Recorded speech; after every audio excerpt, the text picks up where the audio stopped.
So my question is,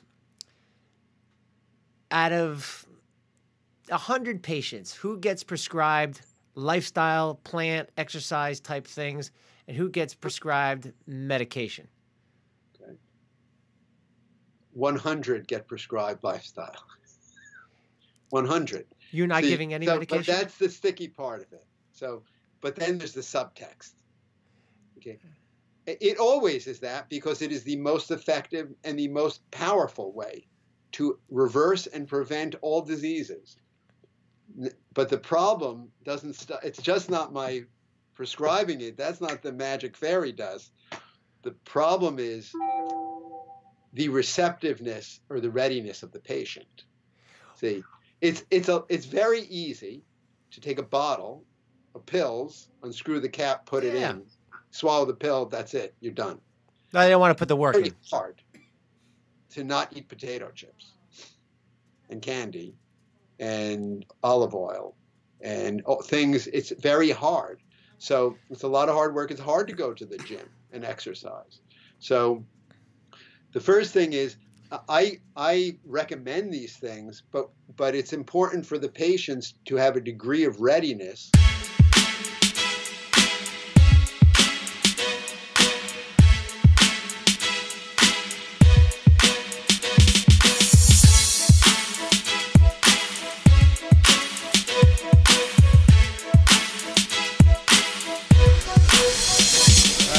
Welcome, everyone, to the Whole Truth Podcast with John Levine.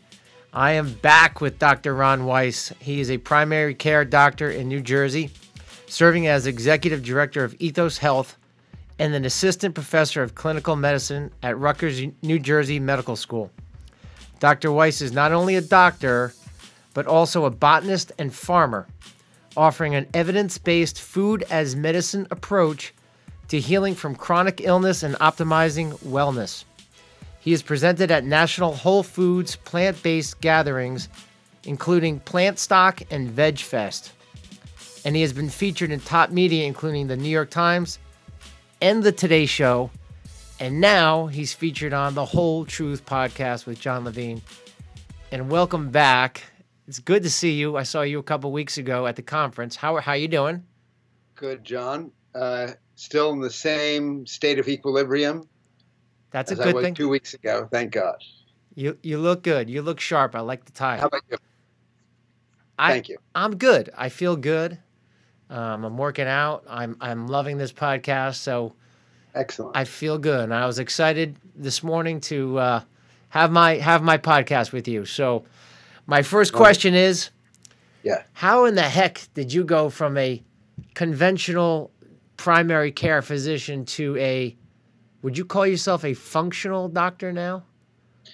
No, I wouldn't say that. I function. I am not dysfunctional. But I function as I'm a primary care doctor, and I think I function as I always did since I sort of started practicing primary care medicine over the last 25 years or so. And I find that basically, if I had to describe the approach, it's a pragmatic approach. It is, I apply the philosophies and ideals and ways to help patients, which I have found to be the most efficacious or effective. These methods are always linked and always intrinsically involved with the natural biological system. So I basically, to put it in a few words, I apply and I do with the patients what works and what is most effective. And that actually is getting patients to live healthy lives and lifestyles. That's what works. So that means, number one, eating a healthy diet. Number two, moving, fitness, exercise. Number three, having the right mindset and being emotionally healthy. And Number four, making sure we are sleeping well and our sleep is healthy. And I think if you look at those four domains, each of them has an enormous impact on our health, because when something goes wrong with one of those lifestyles, it creates havoc. The most powerful one of those lifestyle pillars is, of course, the food we eat. And that was identified by Hippocrates, right? Over 2 millennia ago. So that's why my practice is on a farm. We concentrate on the food that we grow and we eat. And so I think that's a long answer, but that's how I got from practicing in a room with four walls in a dense urban setting in Hudson County to practicing on a beautiful farm on Morris County. It's a great answer, and I agree with it. So you have a 340-acre farm, correct? That's 42, please. 42.19. Oh, it's 42? Oh, 342? 342.19 acres. I've never seen most of it. 342.9. So is your office, how far is your office from the farm? The office is in the center of the farm. It is surrounded by the vegetable production fields of the farm. That is awesome. It is located in an old wooden farmhand's house. That's where my office is. But something had to happen. Kind of what I'm getting at is something had to happen at some point in your life that made you say, I need to buy a 342.9 acre farm and change the way I do things. Because you mentioned Hippocrates. So this is interesting. So he's the father of medicine, right? Yes. He's what all the doctors look up to. He's like the guy. Did you have to make Western medicine? Western. In Eastern traditions, like in Ayurvedic medicine or in Chinese tradition, there are other ideals and founders. But for our Western kind of medical thought, which is basically what our medical schools are based on, it is the Hippocratic philosophy of medicine and science. That's what it is for us in the Western world. Did you have to make a Hippocratic oath? I did in Homedale, not so far from your studio. 30 years ago, when I graduated, I took the oath of Hippocrates at the old Garden State Art Center, now the PNC Bank Center. Oh yeah. So the question I always have. So you seem to. We'll get into more of what you're doing, but something happened where you decided you had to buy the 342.9 acre farm. But here's what I get back to. So you had to make that Hippocratic oath, which is the father of medicine. And he always says, let food be thy medicine and medicine be thy food and do no harm. And he had a lot of other sayings. But when you make that Hippocratic oath in Western medicine, no one seems to follow it. And this is why I was excited to have you. Correct. Well, actually the oath, if you want to take a look at the oath itself, and you can Google it, you can read it. A lot of it basically, it doesn't exactly have to do with the way we are practicing medicine vis-a-vis whether you are giving someone drugs or not. When you read the oath, first of all, there's segments of it which actually. By the way, that's 50 push-ups for having your phone go off on my podcast. Yeah, and here it's going off now. 50 push-ups. Yes, I will gladly do that. So, some of it is a little weird because it has to do with honoring the ancient Greek gods. So it's a little bit anachronistic. We don't honor that part of it anymore. However, there are basic tenets within the Hippocratic Oath that apply to the way physicians should have relationships with patients.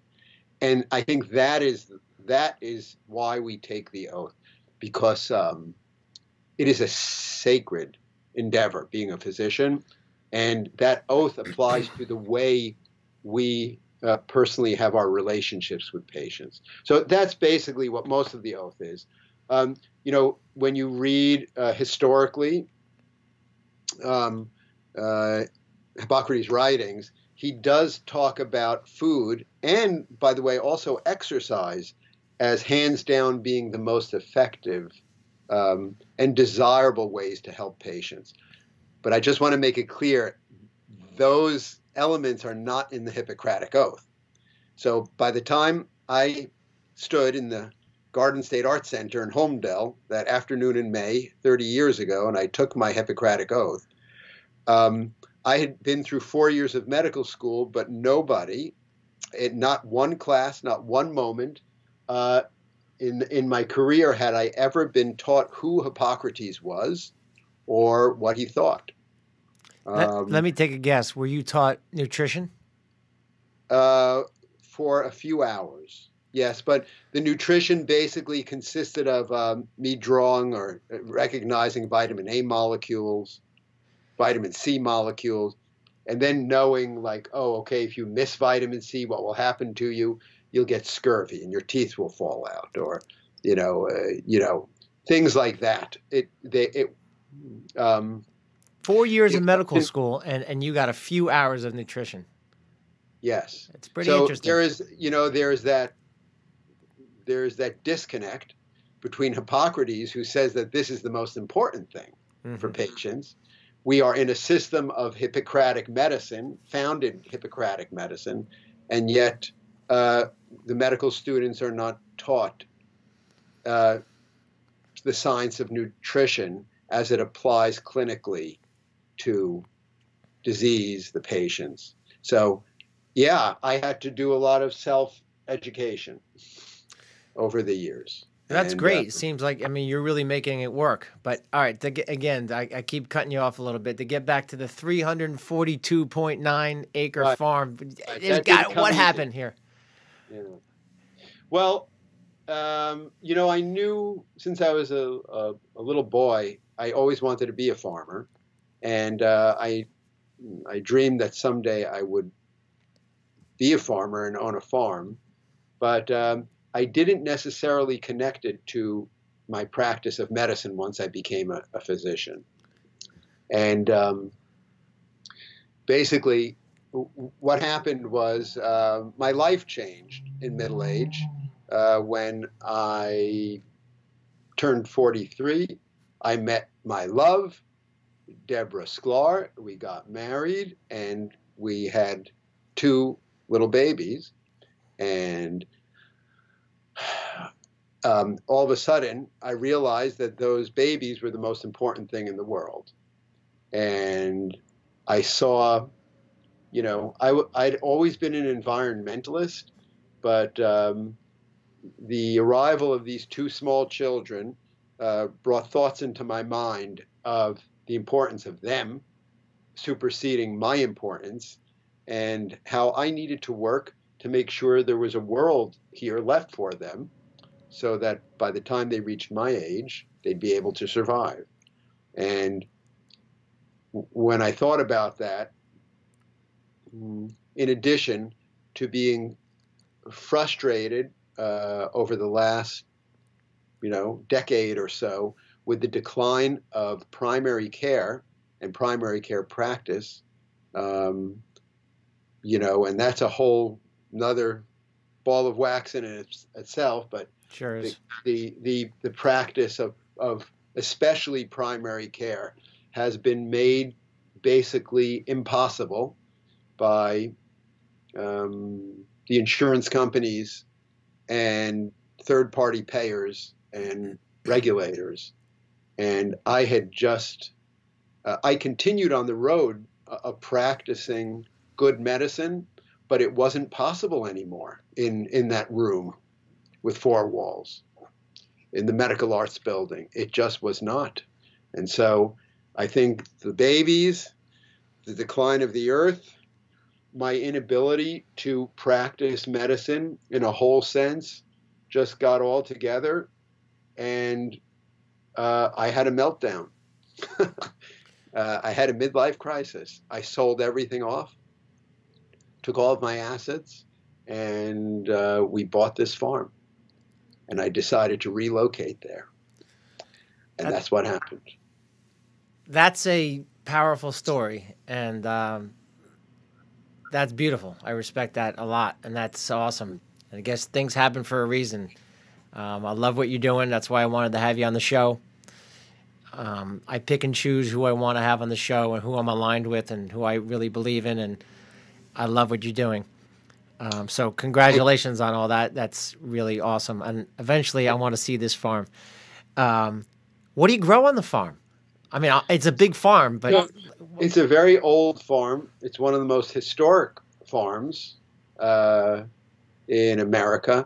It's about almost 300 years old. So it's older than the United States is itself. wow. It's a National Historic Landmark. Is it really? Wow. Yep. And it has been a working farm for these almost 300 years. Never one season has it not been working. So it is a real working farm. By the time we got there, it's very old and it's rather very decrepit. And it has been for most of the last part of the century, 20th century, it was, it suffered from conventional agriculture and, conventional agricultural methods. And so our first job was to help this old farm and restore it. So that's the first seeds we planted. Let's see, we got the farm in November of 2011. And the first seeds that we planted a few months later was a cover crop of red clover and oats. And we planted this cover crop for the soil itself. It was not for harvest. And we planted on 15 acres of a front field of the farm, and that was the beginning of our vegetable production field, where we grow our vegetables today. So we are currently, that operation is currently certified organic, and we hope to someday be certified regenerative organic, which is a new kind of certification, which goes beyond organic methods. Yes, I've never heard of that. Certified regenerative organic? Yes. Yes. So I hate to digress too much because, I know I can tend to be long-winded and boring. No. This is not boring. This is all great. Let's Okay. let it flow. So, this is good. So when we were trying to figure out what to name the farm and what to do and how to put everything together, can you hear that drill in the back? Is that? I thought that was a fly or a drill. You know what? Sometimes this is what I've learned. If there's a train going by or there's like a drill, you just go with it. During your podcast, You just go with it. We got a fly. We got phones going. Listen, my phone has gone off. it's cinema verite. Shit happens. Yeah, it's all good. So, was it a drill or a fly? I think someone's drilling through concrete. It's all good. So, it's all good, Dr. Weiss. So when we first we held a focus group of local of community members when we first got to the farm, and we were helped by our dear friends who were actually we applied to the Rutgers MBA program in Newark, the Rutgers Business School, to help us develop a business plan and get going. And they decided to do a focus group of the people, in our Hunterdon, Morris, and Somerset counties, our local area, to get their opinions on many things. And one of the top things was to figure out how we should message what we were doing. So there were some interesting parts of this focus group where we started to ask them about the term organic. Do they believe it? What is it? Do they seek organic? And suffice it to say that at the beginning of this survey, we found out that most of these people do not trust the term organic. They do not want things that have chemicals in it. They do not like pesticide-laden food, but they didn't trust organic. And we were trying to ask them if there's some other terminology that they would believe in more. if they saw it on a label like naturally grown or, no chemicals used or something like that. At the end of the day, even though they didn't trust it, because they didn't trust government, I guess, dominion over this regulation. Sure. At the end of the day, after given all these choices, they always chose that USDA certified organic label as the go-to thing because there was nothing else. And I think that it offered some reassurance that there was some procedures being followed to ensure against contamination of the food by chemicals. So I think, however, that I never forgot that people, or at least our people in our community, really, it was basically out of reluctance that they accepted that USDA organic label. Well, and then we found out why.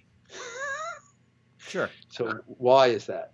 So, do you know where that organic term comes from? I do not. Label? Organic, like where does organic come from? Oh, well, where the term organic as it's applied to food comes from. No, where does it come from? Well, it comes from the Rodale Institute. Oh. Yeah.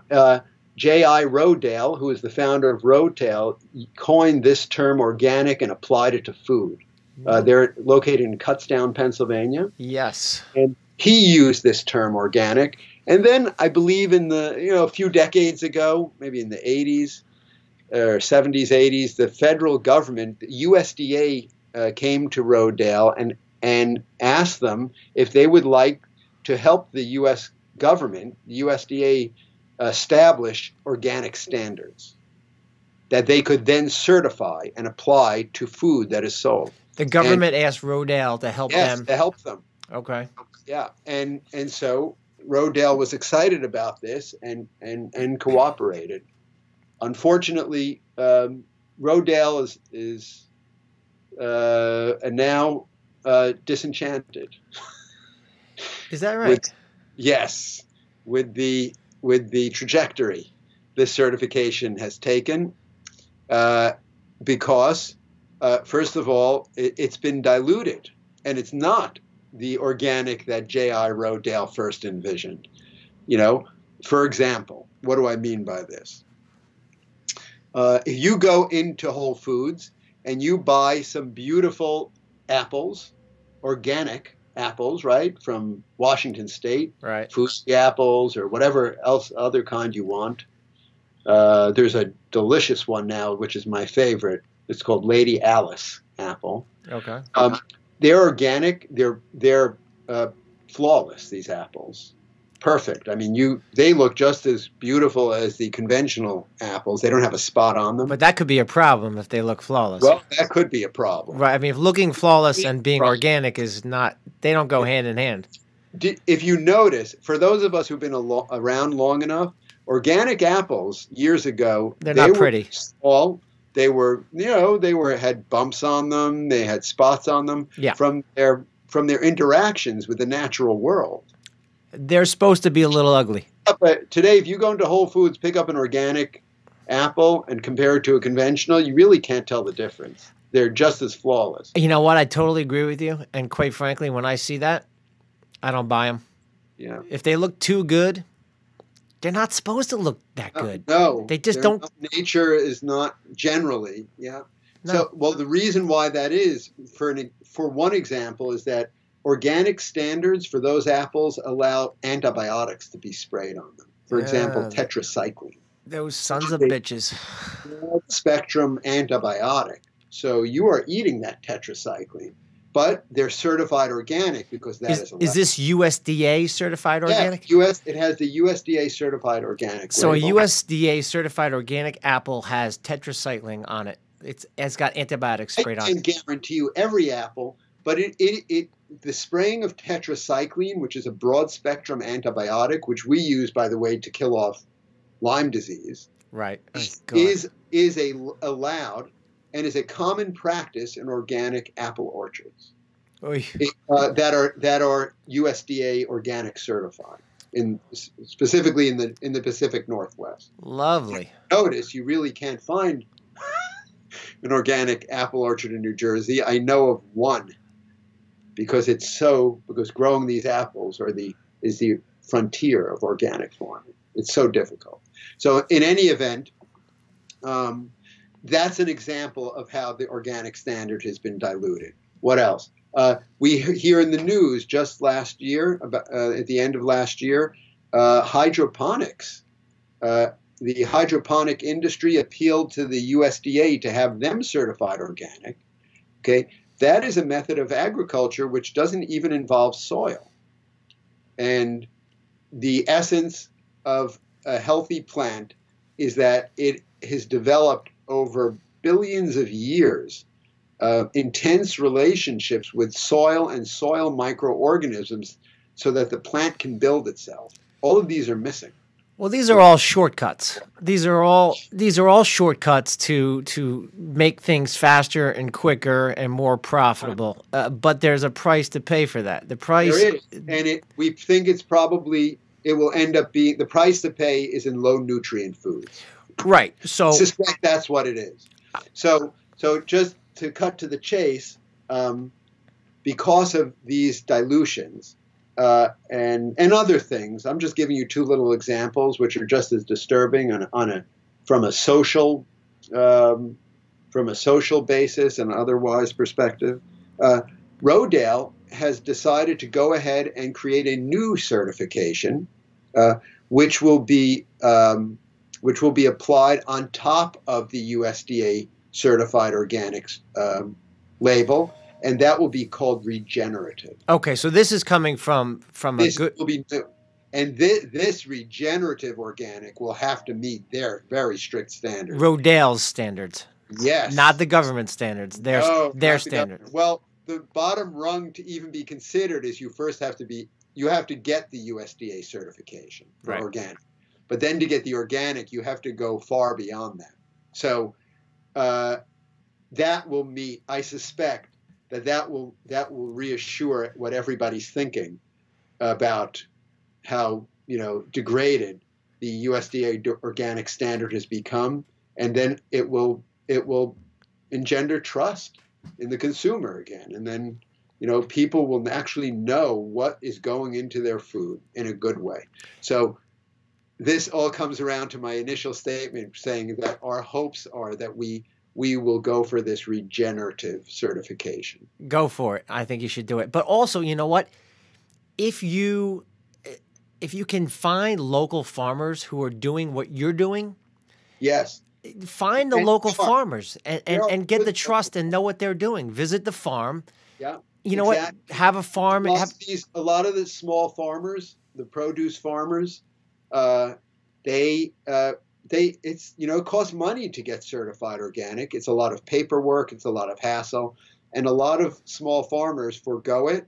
But that doesn't mean that they do not have a very high level of farming that is equivalent to this regenerative method. And all you have to do is you have to walk onto their farm. And I'll tell you something, that good farmers, and I know a bunch of them here in northern New Jersey and central Jersey, good farmers always invite you and want you to come to their farm to see what they're doing because they're proud of it. They're proud of all the hard work that they have to do to get their vegetables to, be handcrafted and be beautiful, and their produce and their fruit without utilizing chemicals. So I agree with what you're saying. The best thing you can do is find a local farmer who has these methods and believes in them. Yes, or you know what? If you can manage a garden by yourself in your backyard, do that too. Yeah, I mean, it. You know what? It's hard work. I got to tell you, we have a garden now. It's a year old, and I have 3 kids, and I wanted the garden because I wanted my kids to get their hands dirty, and I had the soil brought in. But for the most part, we manage it, and man, it's hard work when you're not spraying it with crap all the time. It's a lot of hard work. But it's so wonderful for a child. It's a very intimate backyard entree for a child to the natural world. And they and, eat it because that's the most important thing. they eat it because they're involved in the labor, Right? and so If kids make it, they will eat it. If they grow it, whether it's growing it or cooking it, with my children, that was a sure ticket to getting them to eat something. Each one of my kids got a box. So my one son, who has the kale, decided that all the kale was going to be for him. My daughter had the herbs and the sweet potatoes, but the sweet potatoes took a while, so we couldn't dig them up right away. So she was a little upset about that. But I'm like, just wait to the sweet potatoes because your brothers won't get any of the sweet potatoes. And then my other son had the cucamelons, where the cucamelons, they're a lot of fun. Yeah. But my point is this, to your point, it's a lot of hard work. But when the kids are involved in it, they take ownership in it and they're willing to eat it. And the most important thing, it's truly organic and it has the nutrients. It has what our bodies need. And I think another very critical point is that it gets the children to appreciate, because this was so hard to grow, how valuable. Yeah. They see the value proposition of good food because they know how hard it was to grow it. I was reminded years ago, I was invited to a friend's farm in the foothills of the Adirondacks, and Essex Farm. And I was told to get to work immediately and go to pick green beans from bush beans. And that was terrible. It was the most, I was excited because you figure, okay, well, what could be better? You're on a farm, you go pick, fresh, and then we're going to take all this stuff in and we're going to make it for lunch. I had to pick 2 crates of them. It's the worst thing to harvest. You have to crouch down. It's hard to see the beans because they're green and the leaves are green and they're hiding, and then they don't snap off that that cleanly from. It was backbreaking harvest work. And I remember after all the farmers came in, there would be this central in the kitchen in the farmhouse. There would be lunch, and all the farmers were having lunch, and we'd eat for lunch what was harvested. And I remember, although green beans are not one of my favorite things, when I eat those green beans, I remember how much I appreciate how precious they were. I ate every single one. I didn't waste any because I knew that they were very costly to get.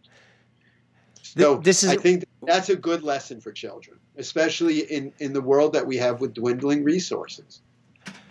Yeah, no, it's all good, Dr. Weiss. We got banging doors going on here. This is what I'm saying about being.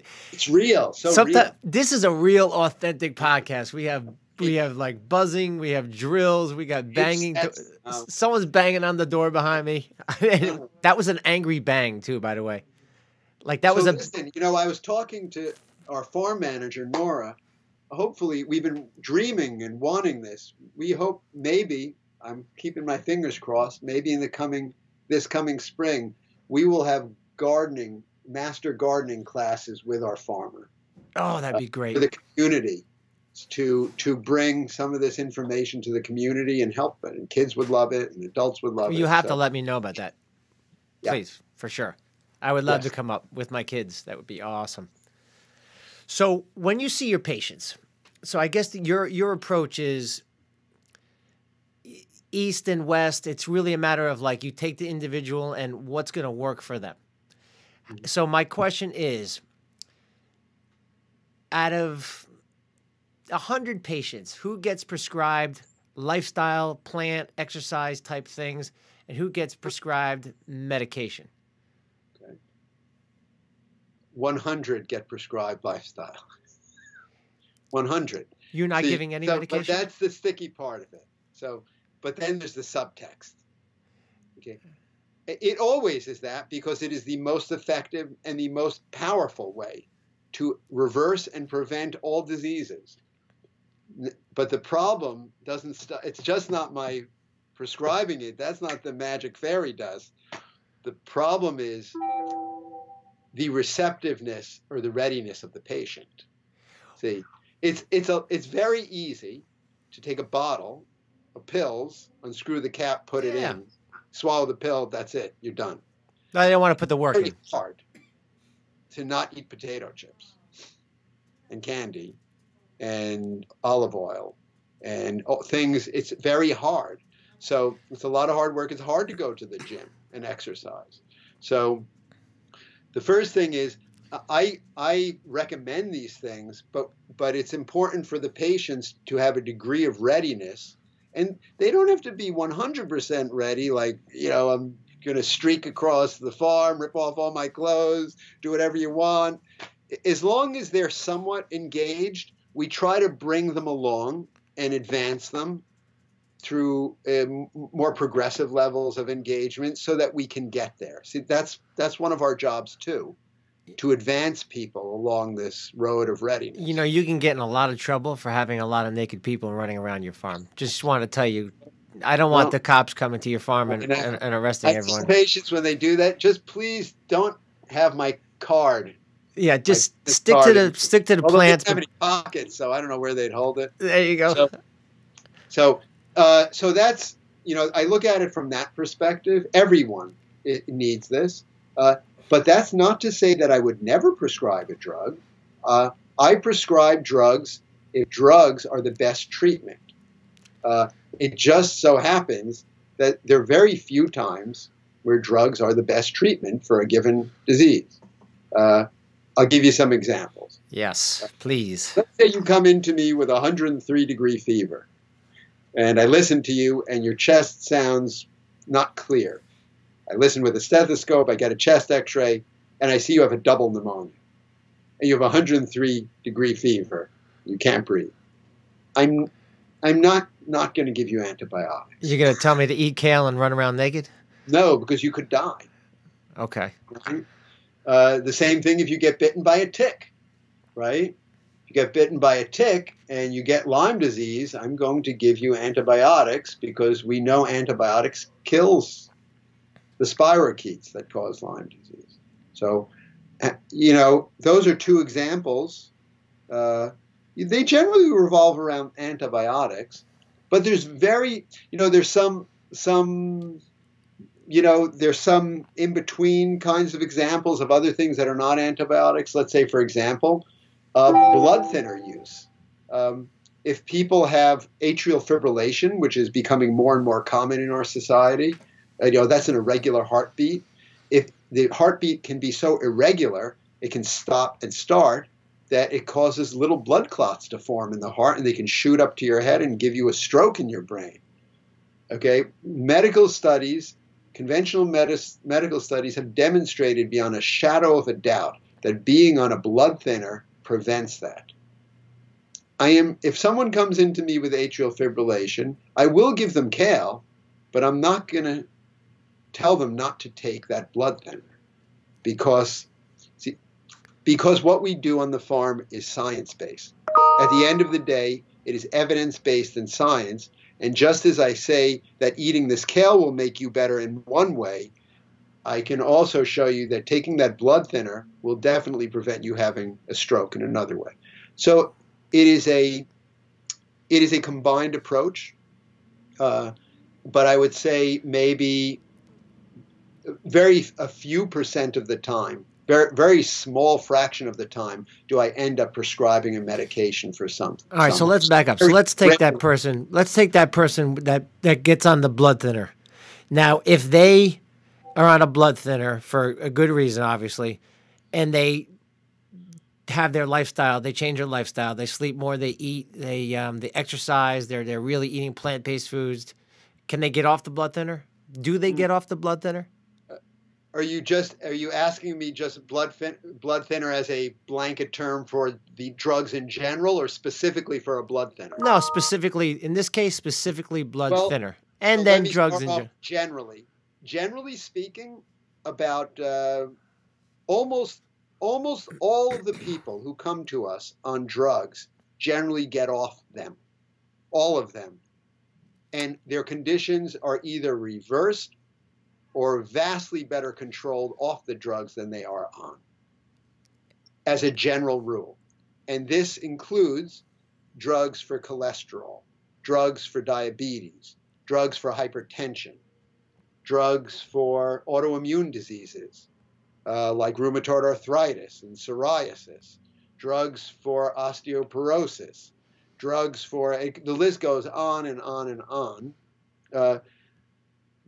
drugs for heart failure, drugs for clogged up arteries. So now we're talking about blood thinners.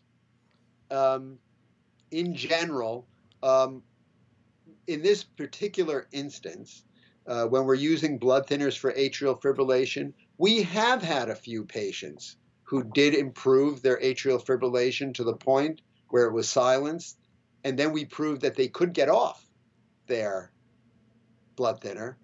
However, I would say the majority of time, once a person's heart goes into atrial fibrillation, and this is one of the few things that plant-based lifestyle medicine has perhaps a difficult time in resurrecting. Once the circuitry has been disrupted in the heart, it's like electrical wiring. It's difficult to bring it back because the heart has been disrupted. So the majority of these people will have to remain on their blood thinners, yes. That's interesting. But it's okay. Look, the rest of them will be healthy. Further degradation of the heart definitely has been stopped by their new lifestyle change, and they'll prevent cancer and heart attacks. And just because they have to be on this blood thinner, their heart will get all kinds of other wonderful benefits. I asked about the blood thinner. Benefits. I asked about the blood thinner because one of my best friends is on a blood thinner, and I saw him. We had dinner the other night, and specifically he mentioned that he was on a blood thinner, which I knew about for a while, and I've been trying to tell him for a long time to change his lifestyle and to eat better and to sleep better. And when the person, to your point, when the person is not ready to take that on, you can't really push as much. I care about him, so like he's and we try. You try, and that's such a funny thing. It is. I've been scratching my head about that for years. Yeah. How can I try? And doctors are very frustrated with this. All kinds of doctors. Yeah. Conventional doctors, like even with how do you get a patient to come over to your side and convince them? Yeah. That no matter, you could talk until you're blue in the face, and if the patient is not ready to stop smoking, they're not gonna do it. They won't. If the patient is not ready to change their diet, they won't. If the patient is not ready to exercise, they won't. If the patient, so now there are special techniques that can be used to help push the patient along that are better if they're engaged, if you use these techniques. But at the end of the day, it kind of does have to. There's this dark box inside the patient. I got nervous because my buddy, he's actually lost weight, but my buddy, he listens to this, he'll probably kill me. But I care about him. I do. This is sincere. Yeah. This whole thing is sincere. This is, there's a reason I asked you about the blood thinners. He's one of my best friends. I've known him since I was a kid. I'm getting really nervous that I'm gonna get a call one day. So I was thinking about this at dinner, and I was saying to myself, all right, John, do I shut up or do I say something? And this has been going on for years. I've been saying stuff, and you were wondering whether you should have an intervention. Yeah, and I do say some stuff, and typically over the years nothing's happened because he doesn't want to hear it. But again, I don't want to get that phone call that he's had a heart attack, and God forbid something happens. And I couldn't help myself. And then after dinner, I said, hey, man, I love you. And I don't want to get that phone call. And, yeah. And you know what you need to do. I just feel like I need to give you a little kick in the ass. What did he say? He got real defensive. He did. Oh, well, you know what? You real know what defensive. You could do next time, maybe? Yeah. Try this approach. Because, the armor goes up, right? Oh, my God. And you're starting to whatever. Maybe I found that if you involve the patient in let the patient or let the person you're trying to change contribute and let them arrive at the answer that you think they should know to move their thinking and emotions on this. For example, you could instead, like for example, you said to him, what? Hey, look. What's his name? We'll use John. Yeah, I'm not going to say his name. John Doe. We'll say, John, look, I'm worried about you. Look, you're so overweight. You're smoking cigarettes or whatever, and you're going to have a heart attack. And then gets defensive, right? That's the basic scenario, yes? Yeah, and I guess I try to be nice about it. I say I try to do a positive and then a negative. Whatever. But this approach where you can we generally use in the practice, which is, look, people come to our practice because they obviously need it. They want help. If otherwise they would never walk into the door to see me, right? It's not like I'm dragging them in there with a hook. They've come there for help, but still there are a lot of people who are not at the necessary point of readiness. So for those people, I say, look, what are your goals? Give me some general goals, like even life goals. Like, and does your friend have children? No. Okay. Or whatever. A lot of us have children. It may be, well, yeah, one of my goals is I work my ass off and, I want to save some money and then I want to retire. And I want to have a good time in my retirement. I want to relax. Another goal may be I have little children and, I work hard. I want to make sure that I can dance at their wedding, or I want to see them graduate from college, or, something, because these things give meaning to our lives, right? So most people are seeking meaning, and they set goals to make their lives meaningful, or to arrive at a meaningful place in their lives. So if you say, well, look, are these your goals that you want to, let's say for your friend who doesn't have children, you work your ass off for 40 years. Do you want to just work yourself into the grave? No. My goal is to save some money, buy something in Florida, or do something on a tropical island. I want to do this. Then you say to the person, look, but there is a disconnect and between your goals of what you set out to arrive at and the way what you're doing. The road you're traveling down. I think what you're getting at is ask high mileage questions and let them kind of figure it out for themselves, and less talking, right? So I talk less and ask them questions and let them talk. Let them arrive at that thing. And then they start to think, you know what? Yeah, this is what I have my heart set on. I mean, I'm not working my ass off just to work and pay Social Security. I have this goal, or it can be any goal. I'm going to text them right now. What are your goals? You say, well, so why are you doing this? And then if you say, are you ask open-ended questions, and you say, well, is the way you're living going to allow you to reach that goal? Is it when you're 65 or 70? Are you going to be allowed to? Are you going to be able to sit under a palm tree in Florida and on a tropical island, and be able to enjoy the sunshine without pain? Will you be in a wheelchair or walker or dead? Yeah. And so when they begin to realize that their behaviors are actually potentially deep sixing arrival at their goals, if they internalize that, it can cause them to change. I think you're right.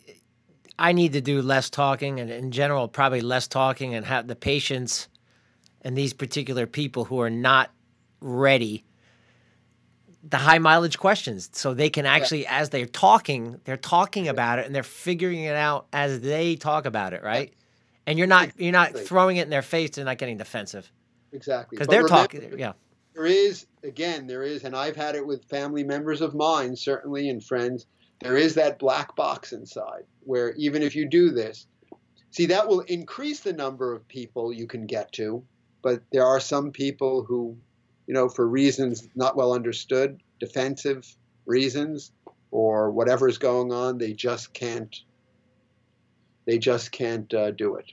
Yeah, I guess it's frustrating for people like you and I who are so into the lifestyle, and I guess it's probably hard for us to understand, like, I don't get it, like, why. So I guess that's part of it. But it's sincere. I got nervous. I got Yeah. nervous, and I'm getting nervous for him as time goes on. But I will try that approach. Thank you. But here's another question that I want to know. So I was vegan for 7 years. I am not technically vegan right now. I eat a little bit of wild fish from Alaska. Hopefully, it's from Alaska. Occasionally, I'll eat a little bit of organic chicken. Occasionally, not much. What I heard for 7 years was, "You're vegan? Where do you get your protein from?" My answer was always, "I do get my protein. I get it from nuts. I get it from beans. I get it from plants." I would always tell people I get plant protein. I don't get animal protein, which is different. I get plant protein. And I felt pretty good. Felt like something was missing at some point, so I did add in a little bit of meat, not much. When someone's on a plant-based diet, are they missing something, or do they need to include animal foods? And let me ask you, are you vegan? So let's just start with a. I know this is a crazy. I know this gets. Listen. I know this gets crazy. It's a 3-day international conference. This topic. Yes, I know it is. We have to invite like 150 different specialists from the. So let me just drill down into just to clean up the terminology a little bit, because in order to talk about something, you have to have a subject or a label on it, so we know what we're talking about. So. There, you've been using like vegan or plant-based interchangeably, and that's understandable because in a lot of people's minds it's not clear if these are the same things, if they're different. And let me just tell you, so, and there's good reason for that. There's confusion.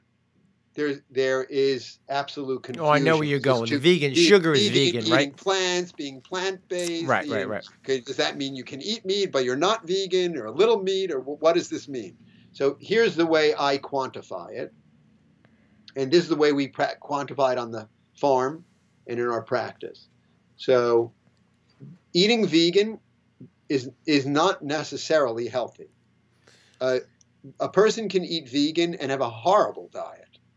It can consist of potato chips, cotton candy, candy bars, cupcakes,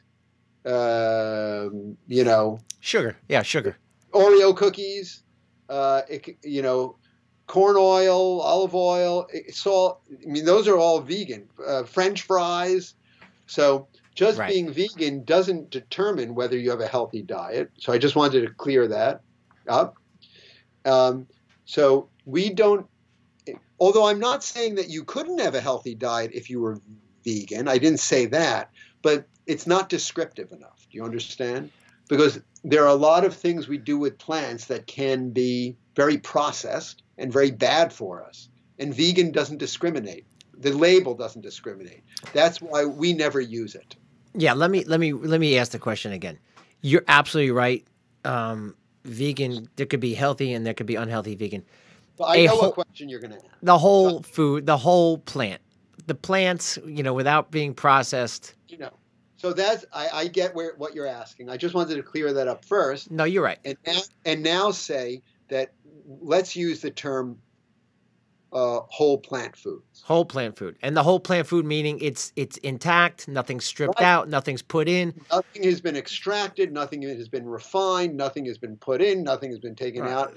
You grow the plant and you eat it. Bok choy is bok choy is bok choy is bok choy. It's what you do in your garden with your kids. Those are whole plant foods. Exactly. So when you go on the internet, you will see a risingly, a popular term which is called whole food plant-based, WFPB. That term was coined by the grandfather of our movement, the movement that I'm a part of, which is called the whole food plant-based movement, coined by Colin Campbell, who is the author of the China Study. That was a great book, by the way. Thank you. Thank you. I didn't. Did you write that book? I didn't know that. Colin Campbell. Yeah. Nutritional. I think he's emeritus professor of nutritional biochemistry at Cornell. Wrote it. Yes. The New York Times called it the Grand Prix of all population studies. So in any event, that's where that term comes from.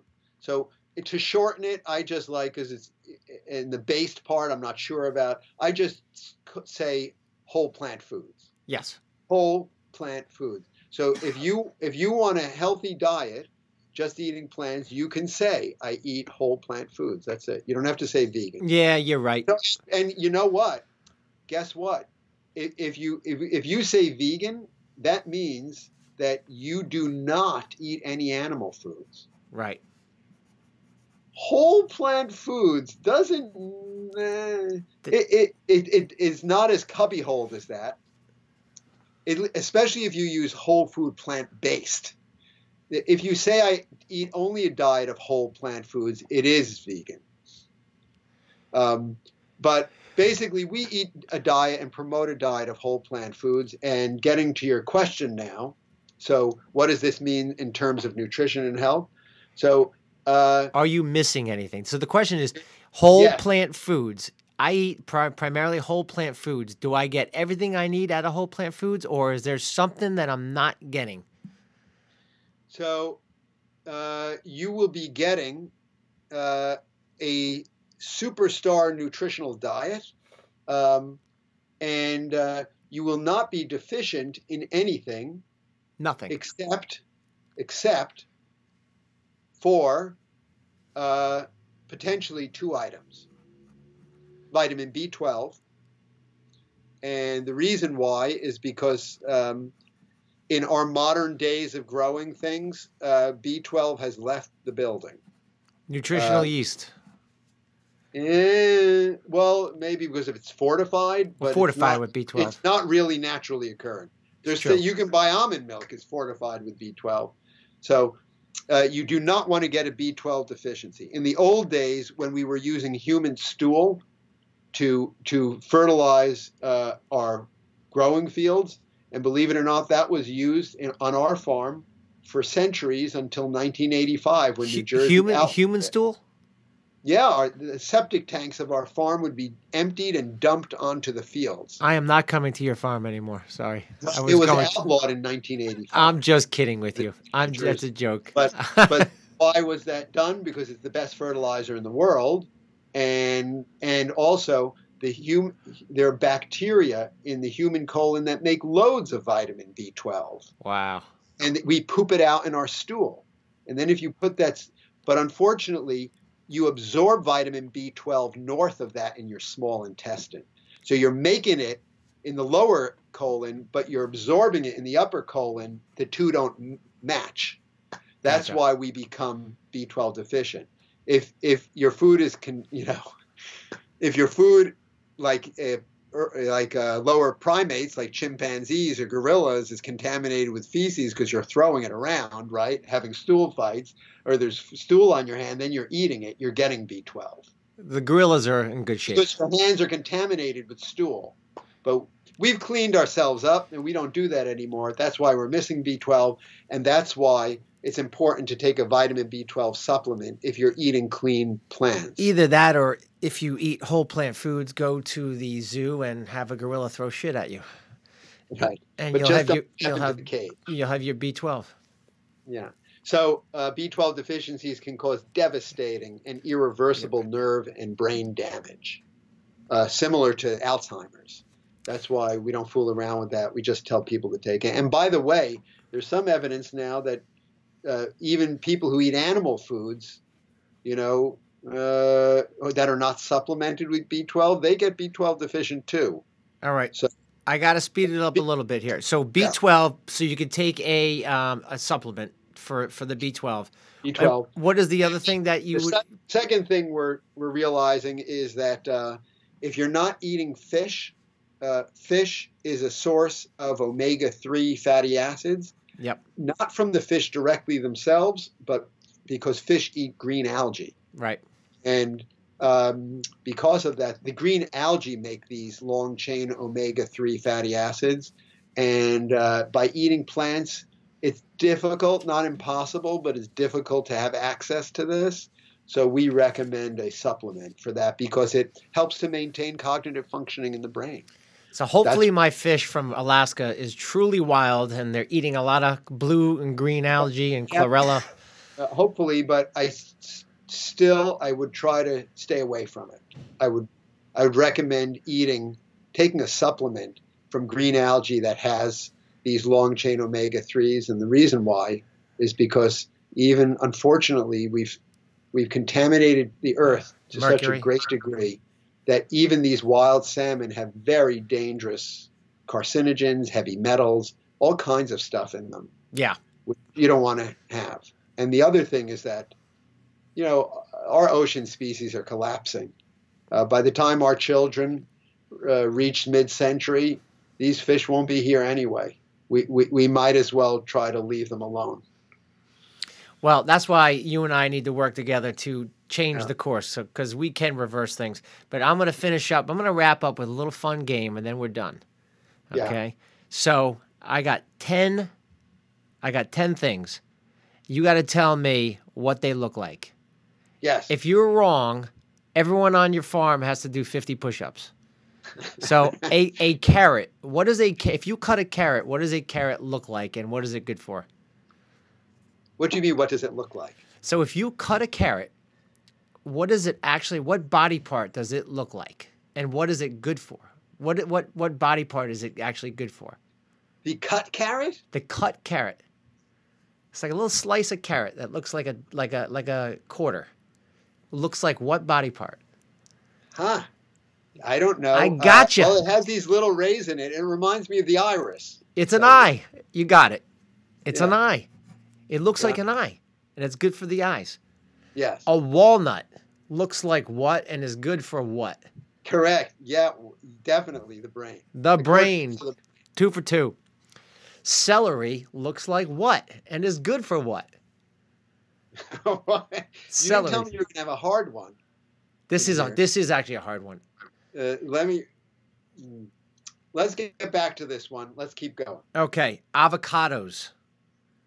What body part does it look like? And it's good for this body part. And I do not have one, hopefully, that I know of. Okay, the ovaries. Uterus. Okay. Yeah. Okay, we'll give it to. Do we give that to you? We'll give it to you. Good levels of monosaturated fats in it. We're learning avocados are good for many, many things. Yep. Clams look like what and are good for what?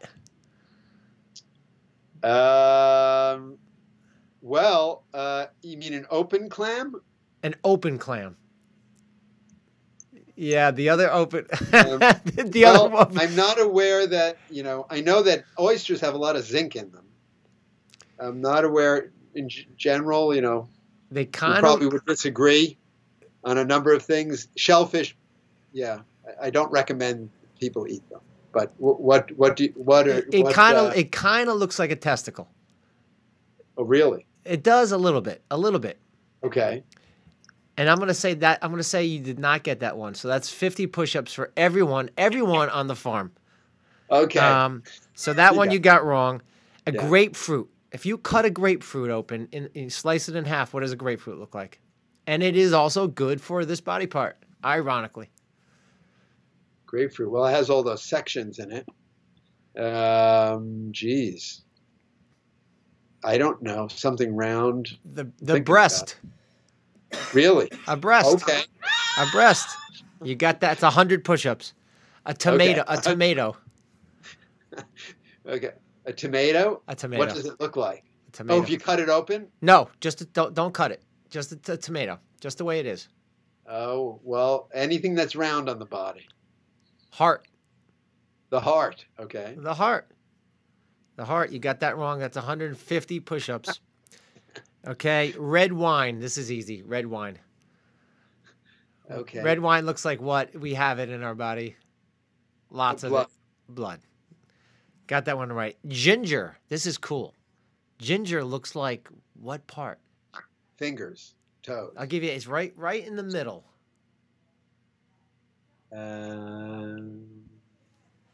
Looks like our stomach.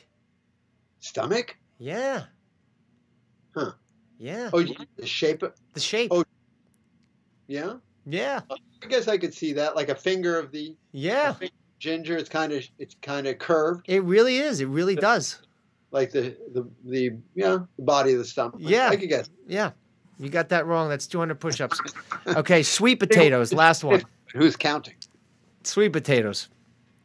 And this really looks like this body part. Like, really looks like it. Oh, my God. 5, 4, 3, 2, 1. I have no idea. Pancreas. The pancreas. And then celery looks like bone. Oh. Celery looks like your bones. So that's 1, 2, 3, 4, 5, 6. That's 300 push-ups. You have a lot of exercise. You're better off picking bush it over beans. 3 days? No, you can pick bush beans for 2 weeks, or you can do 300 push-ups. I'll do the 300 push-ups. All right, you got it. I'm gonna hold it to you. It's been real. This was awesome. Nothing but a pleasure. Let's stay in touch. I want to come visit the farm. So we're gonna wrap it up. Dr. Ron Weiss. And what's your address up there at the farm? 177 West Mill Road in Long Valley, New Jersey. It's in western Morris County. We have a lot of stuff going on on the farm. Just for your information, we have open houses every month. They include a potluck that's open to the public. Anyone can come. You have to register beforehand so we know you're coming. Generally, we have like 50 to 100 people showing up on any given potluck.